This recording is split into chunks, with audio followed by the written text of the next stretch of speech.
The president, who suffered such forebodings at the prospect of war, calls for force. Force without stint or limit. Righteous and triumphant force. Untouched by battle, the American landscape is altered by the war. Washington, once described as a drowsy capital, becomes a boomtown in 1917. This is the time in American history when government grows into big government, spending almost as much on the 20-month war as in the previous century and a quarter of its history.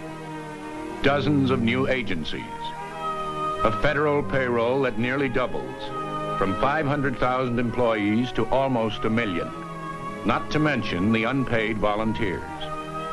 Liberty bonds, Allied relief, Red Cross, scores of wartime causes.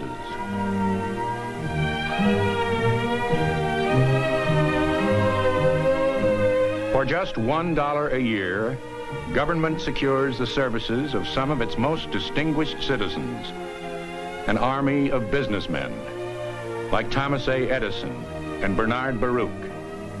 One observer calls Washington a patriotic madhouse. One of the new faces in government, Herbert Hoover, organizer of worldwide relief for Belgium in 1915, now summoned to run the food program at home. Battalions of volunteers work farms and plant war gardens to help feed the nation and the Allies. For housewives, the watchwords are, save food. The public translates it into Hooverize. Out in the field, for women and youngsters, the slogan is, do a man's job.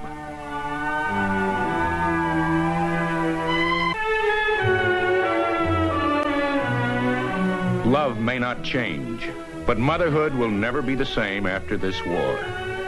America's women, taking on a man's job, work up new arguments to support their demands for the vote. Demands that will be fulfilled in a constitutional amendment after the war. How are you going to keep them out of the voting booth after they've helped win the war?